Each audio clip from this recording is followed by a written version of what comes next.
Magandang hapon. Ang dakilang producer at film director na si Carlo J. Caparas ay pumanaw na sa edad na 80.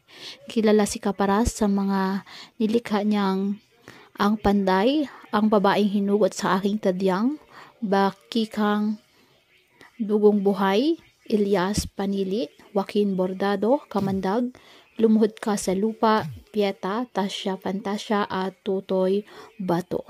Sa isang post naman mula kay Ramon Bong Revilla, ayon sa kanya, isang malungkot at madamdaming pamamaalam sa isang taong aking tinitangala at tinuturing na mentor, Direk Carlo J. Caparas, sa kanyang pagpanaw.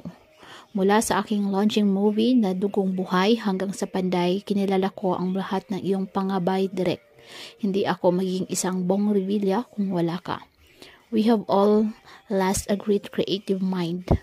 Hindi makatawaran ang iyong naging papel sa pagpalaganap at pagpalago ng kulturang Filipino.